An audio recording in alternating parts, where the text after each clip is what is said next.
Bom dia, bom dia para você. Como você está? Tudo bem? Espero que sim, que a graça do Senhor possa te encontrar nessa manhã, que o Espírito Santo de Deus possa te cobrir nessa manhã, te encher de graça, de poder, que você possa entender que o Senhor é aquele quem cuida de você nos mínimos detalhes e que nada acontece sem o querer do Senhor, que nada pode nos abalar mediante as situações vividas no dia a dia, se temos um Deus que cuida de nós.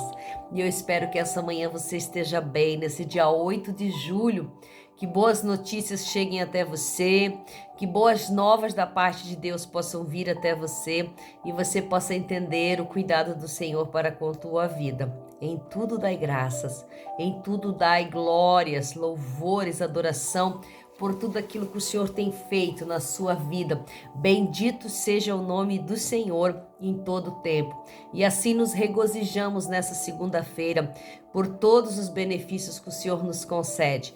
E hoje estamos aqui para mais um dia do Evangelho de Lucas, capítulo 2. Vamos meditar um pouquinho no Evangelho de Lucas nessa manhã. Pegou sua palavra?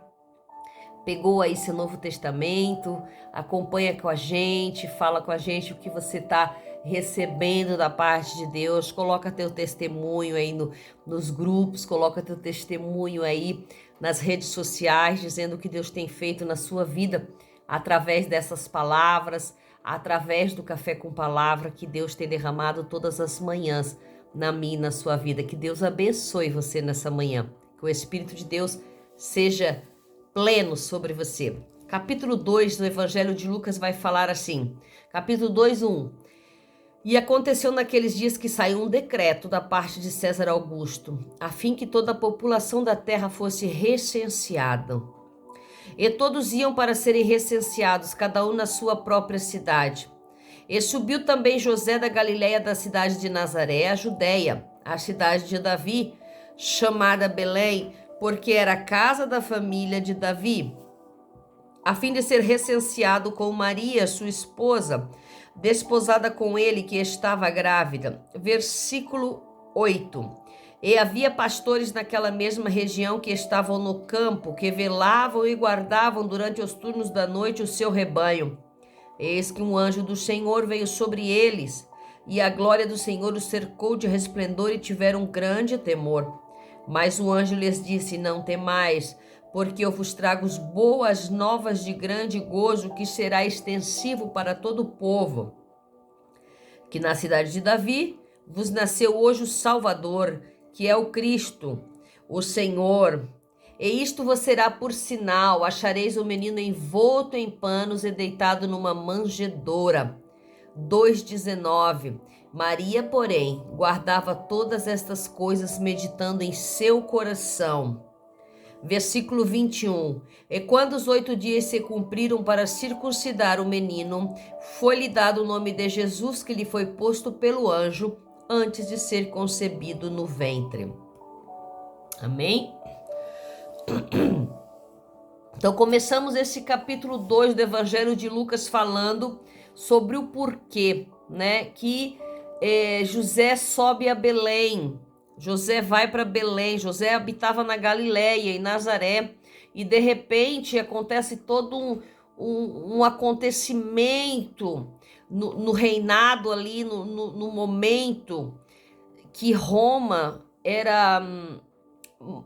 tinha o poder sobre a cidade de Jerusalém, Israel, e Roma saiu um decreto a qual eles queriam saber a quantidade de pessoas. Eles queriam o recenseamento da terra. E aí acontece o que? O recenseamento se dava a cada pessoa, voltava para a sua terra para recensear, para dar o nome, para ser nomeada, né, para ser numerados, para entender o quanto de pessoas tinham naquelas regiões.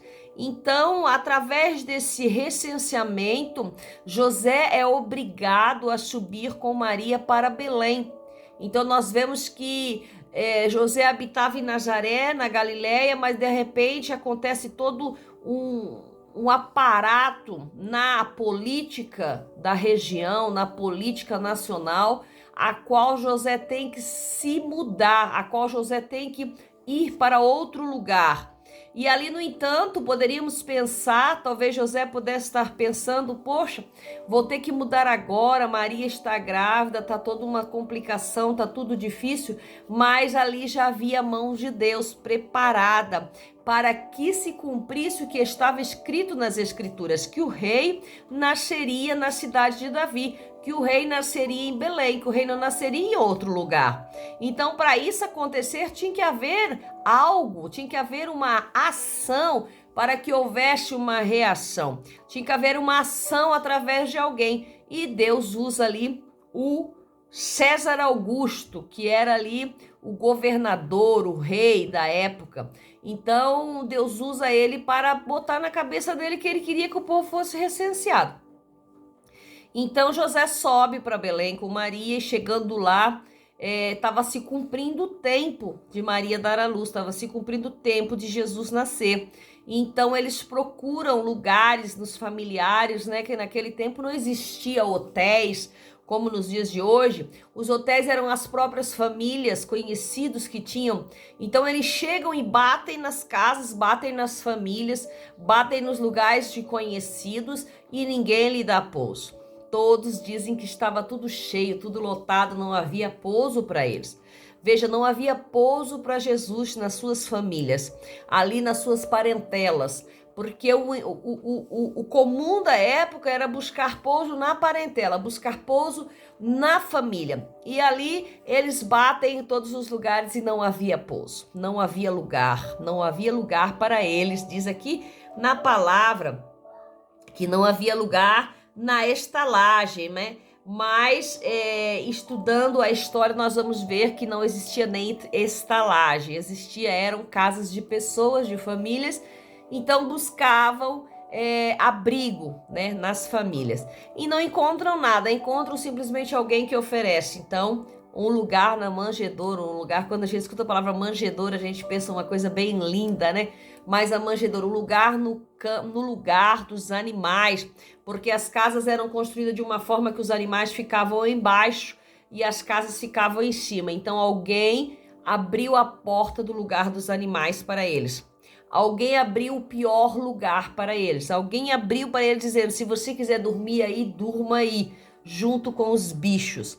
Veja a qual nível de humildade e de pobreza se encontrava o rei, que iria nascer ali, naquele lugar.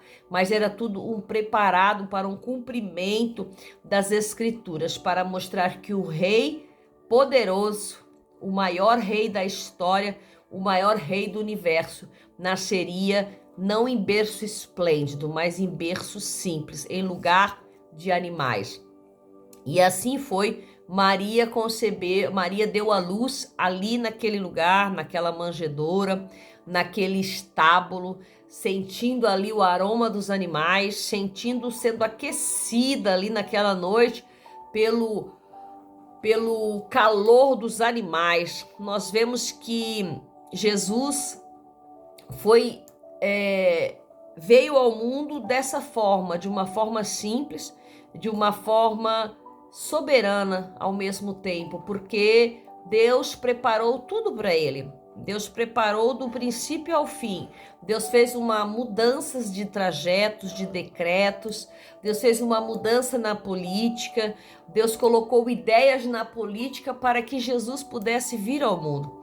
E muitas vezes em nossas vidas não é diferente. Deus faz mudanças nas leis, mudanças nas trajetórias e nós não entendemos para que se cumpra na nossa vida aquilo que Deus prometeu, aquilo que Deus planejou, aquilo que Deus propositou, aquilo que está como propósito de vida. Muitas vezes não entendemos o porquê devemos subir ou descer a tal cidade, o porquê devemos ir ou ficar em certos lugares, porque existe uma promessa a ser cumprida na minha e na sua vida. Se temos parte com Deus, se somos projetos de Deus, temos que estar debaixo da vontade do Senhor. E isso inclui, muitas vezes, nascer em manjedouras, muitas vezes nascer na humildade, muitas vezes nascer em lugares a quais nós não imaginamos, muitas vezes nascer em lugares improváveis. E assim foi com Jesus e assim tem sido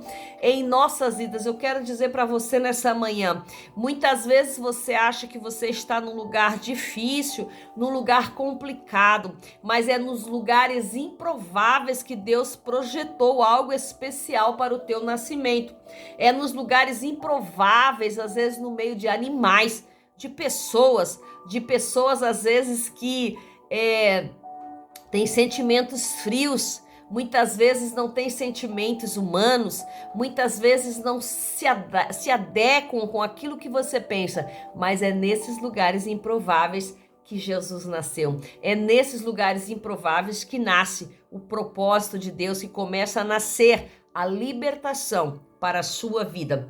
E ali nasceu Jesus, versículo 12, numa manjedoura, num coxo de gado, né? Num coxo, no lugar de comer do gado, no lugar a qual o gado comia, envolto em panos, em coisas que José e Maria levaram, em coisas muito simples. Ali estava.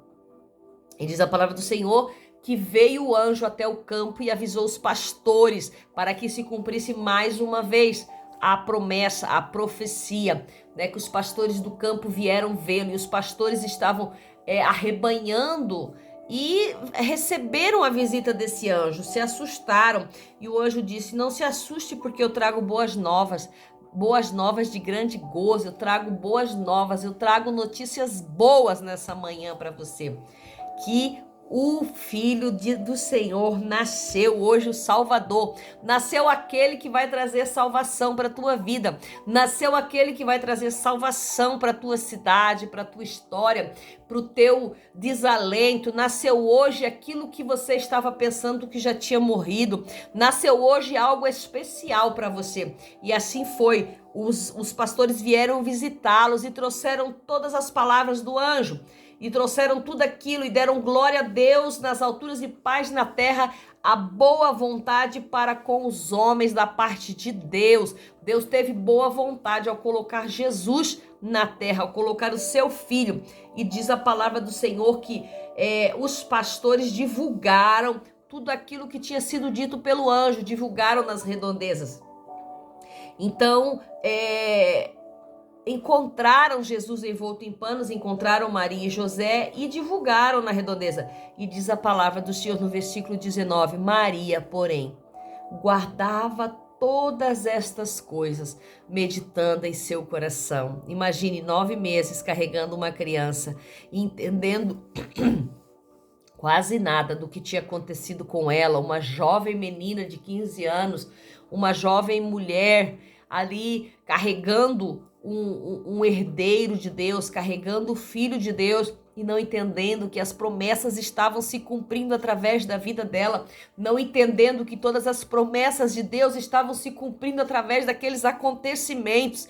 E diz a palavra do Senhor que ela guardava todas essas coisas meditando em seu coração, guardava no coração de mãe aquele sentimento de que tudo aquilo ia acontecer com o seu filho, mas ela não abria a boca, ela não falava, ela sabia que havia um propósito específico no nascimento do seu filho, que tudo estava sobre aquele menino, tudo era sobre a vida daquele menino. E diz no versículo 21 que Jesus foi levado para circuncidar no 8º dia e foi-lhe dado o nome de Jesus. Até aí não tinha sido dado o nome. Porém, quando Maria coberta pela sombra do anjo, no capítulo 1:31, o anjo dá o nome de Jesus para Maria e ela segue a vontade de Deus. Deus nomeia os seus. Nesta manhã eu quero dizer para você, você tem um nome porque Deus te nomeou. E hoje o teu nome é vencedor. E tudo aquilo que você colocar a planta dos pés, aonde você colocar a planta dos pés e a palma das mãos, abençoado será. Recebe essa palavra nessa manhã, que Deus abençoe o seu dia e que a graça do Senhor esteja sobre a tua vida. Deus abençoe. Café com Palavra. Até amanhã, em nome de Jesus.